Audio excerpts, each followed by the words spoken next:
तो देखो कल का गेम देखने के बाद सबको ये तो दिख गया लिवरपूल थोड़ा पानी में तो है। 300 मिलियन 350 मिलियन खर्च करने के बाद भी लिवरपूल परफेक्ट टीम तो बिल्कुल ही नहीं है। लिवरपूल के अंदर बहुत सारे प्रॉब्लम्स ऑब्वियसली देखो ये कम्युनिटी शील्ड था। लिवरपूल के पर्सपेक्टिव से देखा जाए तो बहुत बड़ी कोई ट्रॉफी नहीं थी, बट हाँ अदर हैंड क्रिस्टल पैलेस के लिए एक बहुत बड़ी ट्रॉफी थी। उनके फैंस के लिए मैटर करता है ये चीज़ें, उनके कोचेस के लिए फिर प्लेयर्स के लिए भी उनके कोच या फिर प्लेयर्स के लिए मैटर करता है, बट लिवरपूल के उन्हें उतना ज़्यादा मैटर नहीं करता।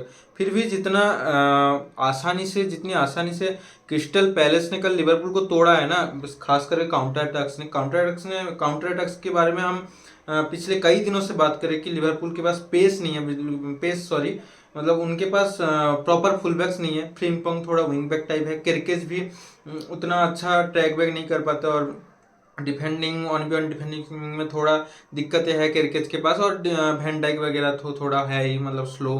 तो काउंटर अटैकिंग में आप लिवरपूल को बहुत अच्छे तरीके से हिट कर सकते हो, और क्रिस्टल पैलेस ने भी कुछ हद तक ऐसा ही किया है। ऑब्वियसली देखो कल कल के गेम में लिवरपूल का कंप्लीट मिडफील्डर्स नहीं थे, ग्रेवेनबर्च नहीं था, मैकलिस्टर भी 70 मिनट के बाद आया, स्टार्ट नहीं किया मैकलिस्टर ने। तो मुझे लगता है देखो ग्रेवेनबर्च और मैकलिस्टर आएंगे तो थोड़ा ये चीज़ें चेंज हो जाएगी, बट प्रॉब्लम तो है। देखो प्रॉब्लम के साथ साथ पहले अच्छे मतलब जो लिवरपूल ने अच्छा किया है कल के गेम में उनके बारे में बात करें तो पहली बात हुगो एकिटिके ने एक बहुत बेहतरीन एक ब्यूटीफुल गोल मारा है।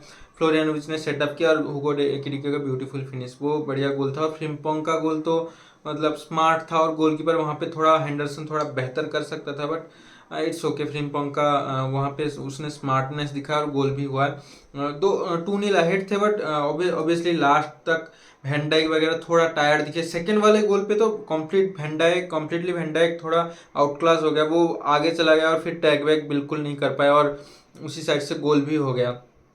पेनल्टी इंसिडेंट्स के बारे में बात करें तो पेनल्टी वो मेरे हिसाब से देखो थोड़ा डिबेटेबल है, बट दिया जा सकता था, बट नहीं दिया तो उसमें ज़्यादा कुछ छोड़ो, बात करने का कोई फायदा भी बनता नहीं है।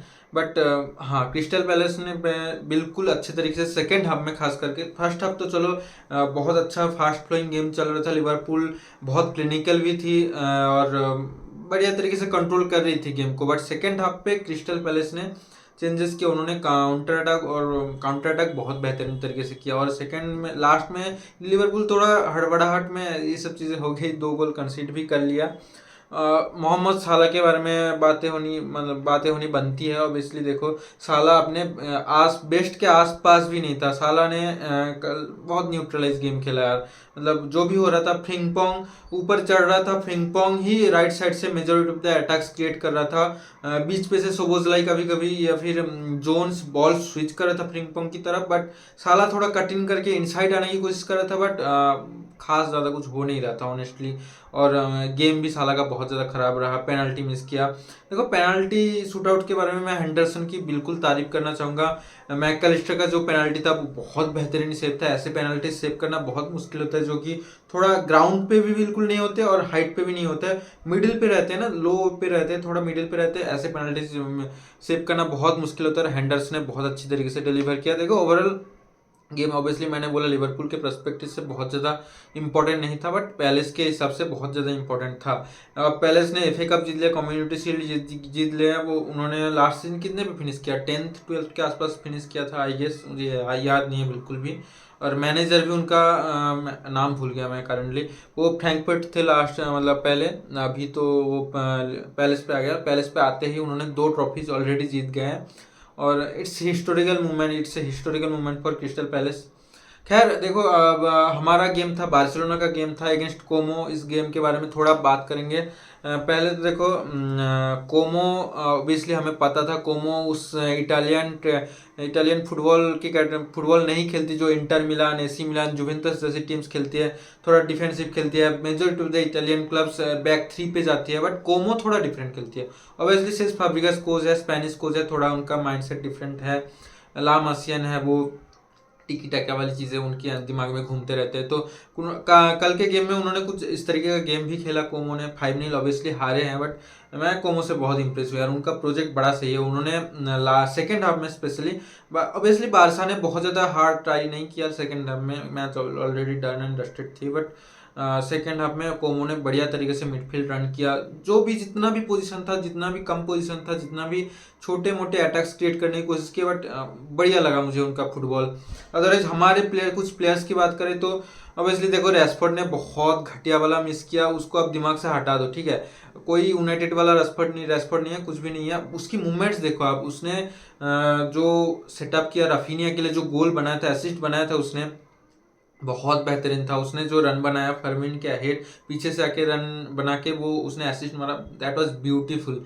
रैशफोर्ड को नंबर 9 खिलाने का पर्पस ही है कि रैशफोर्ड के पास पेस है, और उसी पेस का कल हमने इस्तेमाल भी किया और बढ़िया खेला। मैं बोलूँगा लामिन जमाल के बारे में आप क्या ही बोलोगे, Lamine Jamal stand out performer था, दोनों ही गोल ब्रिलियंट थे। उसके बाद फर्मिन लोपेज, हम बहुत से बारसा फैंस बोल रहे थे कि फर्मिन लोपेज को सेल कर दो, ये कर दो। नहीं यार, फर्मिन लोपेज वो एक स्क्वाड प्लेयर है जो कि आपको इतना ज़्यादा डिमांड नहीं करता कि उसे स्टार्टिंग 11 में पोजीशन चाहिए, वो डिमांड है नहीं उसका। वो बेंच से आता है, वो चांसेस क्रिएट करता है, उसकी फिनिशिंग टॉप नॉच है। इवन रैकेटिच इतना, मतलब इस एज में रैकेटिच कहीं पे भी नहीं था। फर्मिन लोपेज अपने एज के हिसाब से जिस जगह पे है ना, रैकेटिच वगैरह कोई नहीं उस लेवल पे नहीं था। एज ए मिडफील्डर की बात कर रहा हूँ, और फर्मिन लोपेज की फिनिशिंग टॉप नॉच यार, टॉप नॉच। वो रियल मैड्रिड वाला गोल जो कैंसिल हो गया था, या फिर लास्ट सीजन रियल मैड्रिड के अगेंस्ट जो हम हार गए थे, वो वाला गोल, या फर्मिन लोपेज की गोल्स ही देख लो, उसकी गोल्स हमेशा नियर टू बैंगर्स ही होते हैं, मतलब बहुत बढ़िया गेम। उसके बाद जोआन गार्सिया, मैं जोआन गार्सिया के बारे में बात करना चाहता था। देखो जोआन गार्सिया हमें पता है वो एक बहुत बेहतरीन शॉट स्टॉपर है, बट मैं थोड़ा सोचता था कि Joan Garcia ball playing ability में अच्छा है, बट उतना ज़्यादा खास नहीं है। मतलब हम सोचते हैं कि टेर स्टेगन तो elite level ball playing ability वाले गोलकीपर है, मतलब नोयर के आसपास अगर कोई आता है, मैंने देखा है तो वो टेर स्टेगन है, मैंने देखा है इतने सालों में। But Joan Garcia is pretty much good. मैंने इतना ज़्यादा एक्सपेक्ट नहीं किया था। वो जो गोल की बात कर रहा था, रेशफोर्ड वाला असिस्ट था राफिनिया के लिए, वो गोल पूरी तरीके से जोआन गार्सिया ने सेटअप किया। वो थ्रू बॉल पासेस, डिस्ट्रीब्यूशंस, मतलब बहुत बहुत बेहतरीन गोलकीपर मिला है 25 मिलियन के प्राइस रेंज पे, जहाँ पे ट्रैफर्ड या फिर इचेवेरी नहीं, उसका नाम क्या था, पीएसजी वाला गोलकीपर जो आप लोग को अभी जो पीएसजी में ट्रांसफर हुआ है, आप लोग को याद होगा शायद से, उसका 45 मिलियन के आसपास प्राइस रेंज पे ये गोलकीपर जा रहे हैं। डोनारुमा, जो कि बॉल प्लेइंग एबिलिटी उतना खास है नहीं, ऑब्वियसली डोनारुमा बहुत इलाइट लेवल की गोलकीपर है इस last season, considering the fact कि लास्ट सीजन उसका कैसा गया है। बट डोनारुमा भी इस एज में 30+ मिलियन के प्राइस टैग में उसका मतलब मार्केट वैल्यू है। अब अगर आप जोआन गार्सिया का देखोगे, ला लीगा मतलब ऑफ द गोलकीपर बना था वो लास्ट सीजन, और जो चाहते थे, मतलब वो अगर बन गया ना, बारसा फैंस मैं बोलूँगा, मतलब वो बारसा फैंस इतना ज़्यादा प्यार करेंगे ना जोआन गार्सिया को, खास करके जो अभी तो ऐसा सीन है कि जोआन गार्सिया एक छोटा सा सेव भी कर देना, बारसा फैंस हाइप करने लग जाते हैं। इतना ज़्यादा ट्रॉमाटाइज्ड है बारसा फैंस टेर स्टेगन से। कौन से टेर स्टेगन की याद आया तो टेर स्टेगन के बारे में बात करते थे। टेर स्टेगन ने कल स्पीच वगैरह भी दिया, बंदे ने क्या बोला मुझे घंटा कुछ समझ में नहीं आया, क्यों बोल रहा है, क्या चीज़ें बोल रहा है पता नहीं यार। सॉल्व वो उसके एक्सप्रेशन से ऐसा लग रहा है वो कि क्लब में रुकेगा, वो अभी 1-2 साल रुकेगा, वो छोड़ेगा ही नहीं क्लब को। मतलब पता नहीं यार, बंदे को गेम देखो, टर स्टेगन वापस तो नहीं आ रहा पिच पे बार्सिलोना के से, वो प्रोबेबली सेकंड या फिर थर्ड चॉइस बनेगा।